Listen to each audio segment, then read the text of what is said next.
We now return to Wednesday's proceedings examining the Waco investigation. Last week, a House Joint Subcommittee began hearings into events at Waco, Texas in the spring of 1993.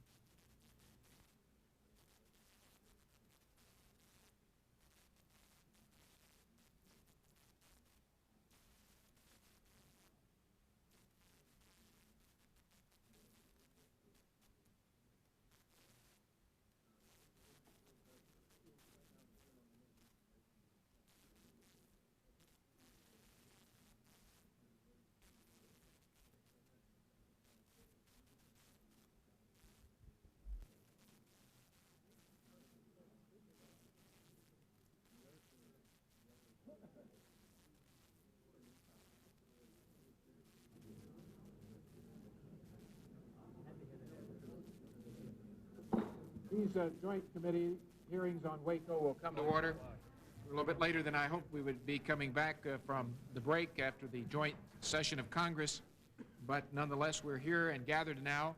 I don't believe there is a member of the minority side ready to ask questions at this juncture, I've been advised, and so I'm going to yield for his 5 minutes to Mr. Blute. Mr. Blute, you may proceed. Thank you very much, Mr. Chairman, and I want to thank the witnesses for their testimony today. I'd like to direct a question to Mr. Jamar, if I could. Did you regularly get a memorandum from Mr. Smerek concerning what was happening at Waco? The first week, I think Mr. Smerek gave me probably 4 memos.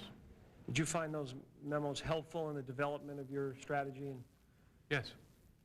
In his March 7th memo to you, Mr. Smerek recommended that you bring in the local sheriff to become more involved in the negotiations. Did you act on those recommendations? Well, he was already involved before that. Was he involved extensively, would you say? He stayed with us all day, every day, from I think, the duration of the siege.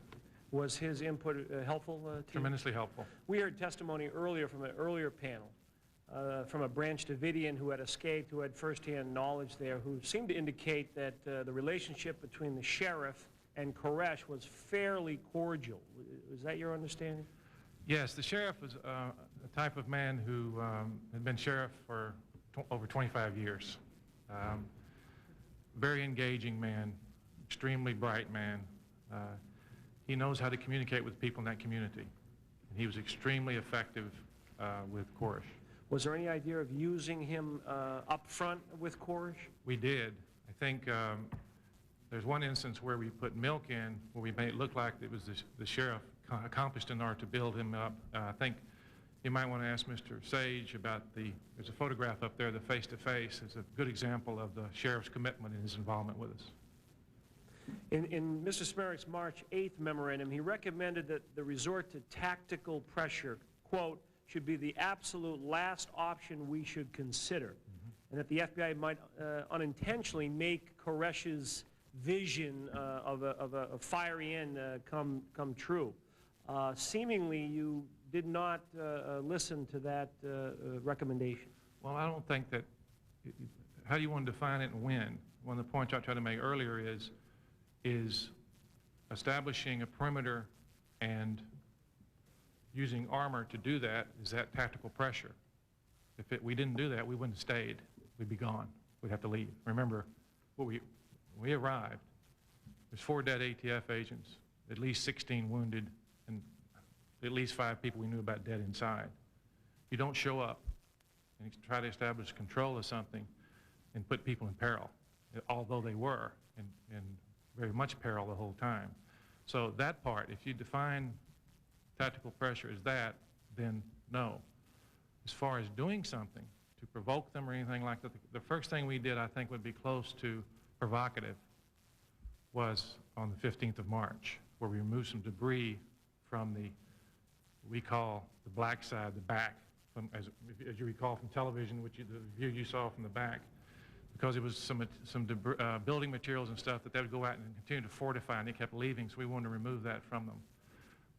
Let me just ask Mr. Smerek if he would consider operating Bradley fighting vehicles close to the compound as a provocative act. It wouldn't necessarily be construed as a provocative act. What it would do is be perceived perhaps in a compound as additional stress being placed upon them.